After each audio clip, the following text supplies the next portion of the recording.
বছরের সর্বশেষ অমাবস্যা এবং সূর্যগ্রহণের মহাসংযোগে পারলে চুপচাপ পুড়িয়ে দিন এই একটি জিনিস। আপনার ঘরের সমস্ত বাস্তু দোষ দূর হবে, প্রচুর অর্থ আসবে, ঘর ভরে উঠবে সুখ, শান্তি এবং সমৃদ্ধিতে। নমস্কার বন্ধুরা, আমি সুচরিতা সবাইকে স্বাগত জানাচ্ছি কিপ গ্রুমিং চ্যানেলে। বন্ধুরা, আশা করছি ঈশ্বরের আশীর্বাদে প্রত্যেকেই ভালো আছেন এবং সুস্থ আছেন। আর হাতে গোনা কয়েকদিন বাকি, সামনেই আসতে চলেছে বছরের সর্বশেষ অমাবস্যা।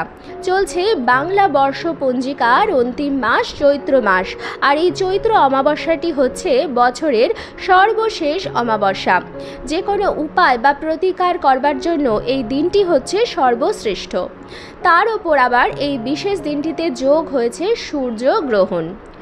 আজকের ভিডিওটিতে আমি আপনাদের সঙ্গে শেয়ার করব সূর্যগ্রহণ এবং অমাবস্যার মহাসংযোগে কোন একটি বিশেষ উপায় আপনারা চুপচাপ করবেন, যার ফলে আপনার জীবনের সমস্ত বাধা বিপত্তি, রোগ জ্বালা যন্ত্রণা দূর হবে, ঘরের সমস্ত বাস্তু দোষ দূর হবে এবং আপনার পরিবারে অর্থপ্রাপ্তির ব্যাপক যোগ তৈরি হবে।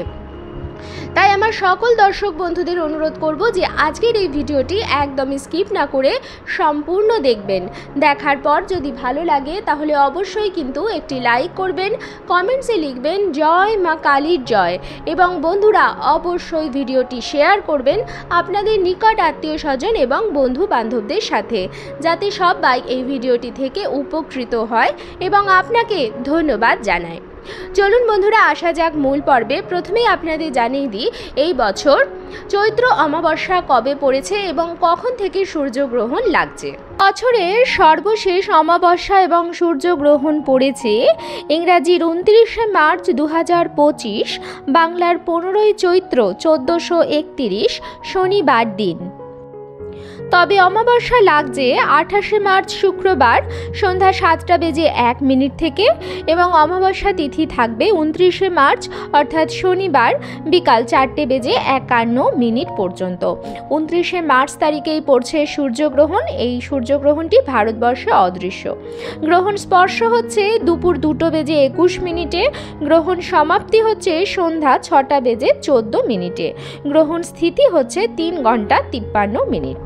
বন্ধুরা, আমি জানি আমাদের মধ্যে প্রায় প্রত্যেকেই আছেন যারা নিত্যদিন পুজো পাঠ করে থাকেন, সকাল এবং সন্ধেবেলায় ঈশ্বরের নাম কীর্তন করে থাকেন, কিন্তু তা সত্ত্বেও জীবনে নানা প্রকার দুর্ভোগ ও দুর্যোগ লেগেই থাকে। আমাদের মনোবাসনা কোনোভাবেই পূর্ণ হয় না। বিশেষ করে আমাদের জীবনের উন্নতি, অগ্রগতি এবং অর্থ আসার পথে বারবার বাধা তৈরি হয়। বন্ধুরা, এর কারণ হচ্ছে ঘরের বাস্তু। আপনি যতই পুজো পাঠ করে নিন, আপনার যদি ঘরের বাস্তু সঠিক না থাকে, ঘরে যদি বাস্তু দোষ থাকে এবং আপনার উপর যদি গ্রহ দোষ থাকে, কারণ নজর আপনার উপর লেগে থাকে, তাহলে কিন্তু আপনার জীবনে কোনোভাবেই উন্নতি আসবে না। আপনার জীবনে অর্থ আগমনের পথে, আপনার জীবনে উন্নতি আগমনের পথে প্রচুর বাধা আসবে এবং আপনার সমস্ত কিছু কাজ পিছবে। তাই বন্ধুরা, আমাদের সবার আগে উচিত ঘরের বাস্তু সঠিক করা, বাস্তু দোষটিকে ঘর থেকে দূরে সরানো। বর্ষার দিন সন্ধেবেলা যদি সঠিকভাবে আপনারা এই কাজটি করতে পারেন, এই বিশেষ জিনিসটি পোড়াতে পারেন, এবং পোড়ানোর পর যে ধোঁয়াটা তৈরি হবে সেটি যদি আপনার সমস্ত ঘরে আপনি দিতে পারেন, তাহলে আপনার ঘরের বাস্তু কিছু দিনের মধ্যেই একদম সঠিক হয়ে যাবে। এবং যে বাড়ির বাস্তু ঠিক থাকে সেই বাড়িতে রোগ দুর্ভোগ ঢোকে না। নয়তোবা দেখা যায় যে আজকালকার দিনে সারা বছর মানুষ কিছু না কিছু অসুখে বিসুখে ভুগছে, ডাক্তারের পেছনে প্রচুর অর্থ ব্যয় করেন, কিন্তু এটা কি ভাবেন যে ঘরের বাস্তুটা যদি ঠিক করা যায় তাহলে হয়তো এই রোগ জ্বালা যন্ত্রণার থেকে মুক্তি মিলবে। আপনি নিজেই একবার বিচার বিবেচনা করে দেখুন। আর আজকের এই ভিডিওটিতে আমি এমন একটি উপায়ের কথা বলে দেব বন্ধুরা, সেটি আপনারা খালি সঠিকভাবে করবেন, আপনাদের এর জন্য একটুও পয়সা খরচা হবে না, এমনকি খুব বেশি সময়েরও প্রয়োজন হবে না। খুব সহজে এবং খুব ফলপ্রদায়ী এই উপায়টি একটি পরীক্ষিত একটি উপায়। তাই বন্ধুরা, এটি আপনারা অবশ্যই করতে পারেন। এর জন্য কিছুই লাগবে না, এমন একটি জিনিস লাগবে যেটা আমাদের প্রায় প্রত্যেকের রান্নাঘরেই মজুদ আছে, এবং এই জিনিসটি আমরা প্রায় প্রতিদিন রান্নায় ব্যবহার করে থাকি। বন্ধুরা, সেই বিশেষ জিনিসটি হচ্ছে তেজপাতা। আমরা রান্নার কাজে তো তেজপাতা প্রত্যেকেই ব্যবহার করি, কিন্তু অনেকেই হয়তো জানি না যে এর মধ্যে এমন গুণ আছে যা বাস্তু দোষকে দূরে সরাতে সহায়ক। তেজপাতার মধ্যে এমন পজিটিভ এনার্জি আছে, সেটি পোড়ালে যে ধোঁয়াটি তৈরি হয় সেই ধোঁয়া আপনার বাতাবরণকে শুদ্ধ করে, ঘর থেকে নেতিবাচকতা দূরে সরায়। আপনার চারপাশে যে নেগেটিভ এনার্জিগুলো আছে সেগুলো বাড়ি থেকে দূর করতে তেজপাতা খুব কাজে লাগে। তবে বন্ধুরা, এটি সঠিক নিয়মবিধি মেনে পোড়াতে হবে, নতুবা হিতে বিপরীত হবে। আমাদের এই অমাবস্যা তিথিতে পোড়াতে হবে 7টি নিখুঁত তেজপাতা। তেজপাতাগুলি আপনারা রান্নাঘর থেকে সংগ্রহ করতে পারেন, তবে আমি বলবো যে আপনি বাজার থেকে পরিষ্কার তেজপাতা নিয়ে আসুন। কারণ যে কোনো উপায় করবার জন্য এবং এই কাজটি যেহেতু আমরা আমাদের ঠাকুর ঘরে করব, তাই জিনিসটির শুদ্ধতা সবার আগে জরুরি। রান্নাঘরে যে তেজপাতা মজুদ আছে সেটি নানা রকম কাজে ঠেকা ছোঁয়া লেগে যেতে পারে, তাই আমি বলবো আপনি বাজার থেকে নিয়ে আসুন, তাতে বেশি ভালো ফল পাওয়া যায়। বাজার থেকে 1 প্যাকেট তেজপাতা নিয়ে এসে সেখান থেকে গুনে গুনে 7টি নিখুঁত তেজপাতা আপনি সরিয়ে নেবেন। তারপর সেই 7টি নিখুঁত তেজপাতা আপনি এই অমাবস্যা তিথিতে সকালবেলায় যখন পুজো দিতে যাবেন, ঠাকুরের একটি পাত্রে রেখে সামান্য গঙ্গার জল ছিটিয়ে নেবেন, যাতে সেটি শুদ্ধ হয়ে যায়।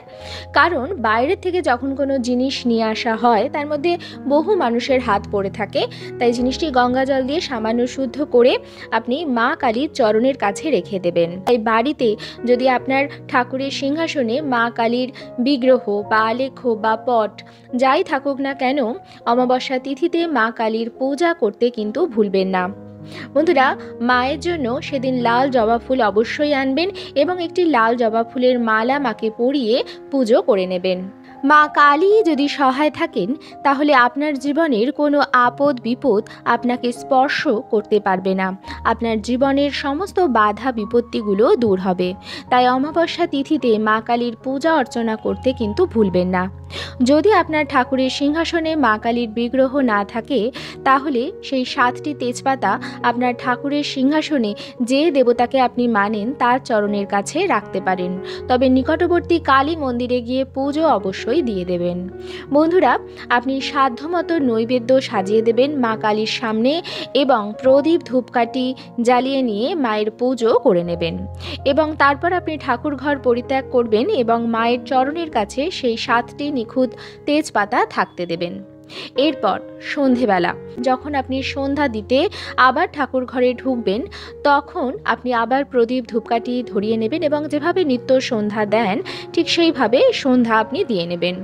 সন্ধ্যা দেওয়ার সময় আপনার ঠাকুরের যে ধুনুচি আছে সেটি মাটির হতে পারে বা পিতলের ধুনুচিও হতে পারে, যা ধুনুচি আপনি ব্যবহার করেন সেই ধুনুচির মধ্যে আপনি সেই 7টি নিখুঁত তেজপাতা রেখে দেবেন এবং তার উপর একটি কর্পূর রেখে সেটি জ্বালিয়ে দেবেন। এবং বন্ধুরা, সেই তেজপাতার যে ধোঁয়াটা তৈরি হবে সেই ধোঁয়াটা আপনার বাড়ির যে কটি ঘর আছে সব কটি ঘরে দেওয়ার চেষ্টা করুন। প্রথমে আপনি ঠাকুর ঘরে ধুনুচিটি ধরাবেন এবং সেখানে ঠাকুরের সিংহাসনে আরতি করে নেবেন এবং তারপর আপনি ঠাকুর ঘর থেকে বেরিয়ে আপনার বাড়ির সদর দরজা থেকে পূর্ব দিক থেকে শুরু করে পশ্চিম দিক, মানে আপনার বাড়ির যে কটি ঘর আছে তার মধ্যে পূর্ব দিক থেকে শুরু করে পশ্চিম দিকে যে কটি ঘর আছে পরপর আপনি সেই ধুনুচিটা সেইভাবে ঘোরাবেন। এমনভাবে ঘোরাবেন যেন প্রত্যেকটি ঘরে সেই তেজপাতার ধোঁয়াটি পৌঁছায়। যখন আপনারা এই কাজটি করবেন তখন আপনার বাড়ির সদর দরজা, আপনার বাড়ির যা জানলা আছে সেগুলি সমস্ত কিছু বন্ধ করে রাখবেন, যেন ধোঁয়াটি ঘরের প্রত্যেক কোণায় কোণায় যেতে পারে, যেন বার হয়ে না যায় ঘর থেকে।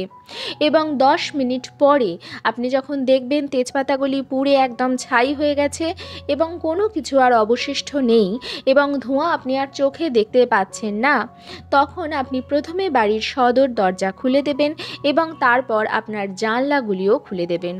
বন্ধুরা, এই প্রক্রিয়াটি করলে আপনার ঘরের যা যা বাস্তু দোষ আছে সেই ধোঁয়া শুদ্ধ করে এবং তারপর যখন আপনি দরজা জানলা খুলে দেবেন তখন সেখান দিয়ে বেরিয়ে যাবে।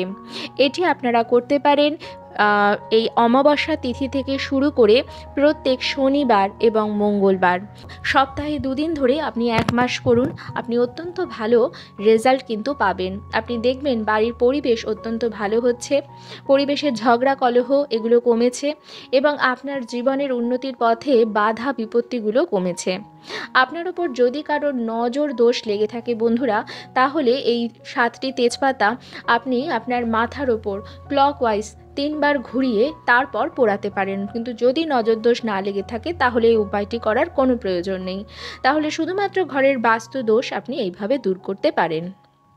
তবে এই উপায়টি করার সাথে সাথে কিছু কিছু সতর্কতা অবশ্যই আপনাদের মানতে হবে। প্রথম হচ্ছে, যখন এই উপায়টি করবেন তখন যেন আপনার বাড়ির সদস্যরাই মজুদ থাকে, অর্থাৎ বাড়ির সদস্য নয় এমন কোনো ব্যক্তির অনুপস্থিতি কিন্তু কাম্য, অর্থাৎ বাইরের কোনো লোকের উপস্থিতিতে কাজটি না করাই কিন্তু ভালো, কাজটি গোপনে করাই শ্রেয়। দ্বিতীয় হচ্ছে যে যেদিন আপনারা এই কাজটি করবেন সেদিন কিন্তু অবশ্যই নিরামিষ আহার গ্রহণ করবেন। অমাবস্যা তিথিতে খাবারেরও নিয়মবিধি আছে, তার উপর আমি একটি ভিডিও বানিয়েছি, অবশ্যই দেখে নেবেন। সেখান থেকে অনেক কিছু জানতে পারবেন যে কি আমাদের খাওয়া উচিত, কি আমাদের খাওয়া উচিত নয়।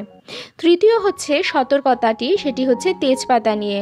তেজপাতাগুলো যেন অত্যন্ত ভালো পরিষ্কার হয় এবং কোনো রকম ছেঁড়া ফাটা বা ফুটো না থাকে। সামান্য বোটা সমেত যেরকম তেজপাতা এখানে দেখা যাচ্ছে সেরকম তেজপাতাই ব্যবহার করার চেষ্টা করবেন। ছেঁড়া ফাটা তেজপাতা এবং রান্নাঘরের কাজে ব্যবহার করা কোনো তেজপাতা দিয়ে কাজটি করবেন না, তাহলে কিন্তু সুফল পাবেন না। বন্ধুরা, আশা করছি আজকের ভিডিওটি আপনাদের ভালো লাগলো এবং একটু হলেও উপকারে লাগলো। ভিডিওটি ভালো লাগলে অবশ্যই কিন্তু লাইক, কমেন্টস এবং শেয়ার করবেন বন্ধুরা। আর যদি চ্যানেলে নতুন হন তাহলে অবশ্যই চ্যানেলটিকে সাবস্ক্রাইব করে আমার সাথে থাকবেন। দেখা হবে কিপ গ্রুমিংয়ের নতুন আরও একটি পর্ব নিয়ে। সবাই খুব ভালো থাকবেন, সুস্থ থাকবেন।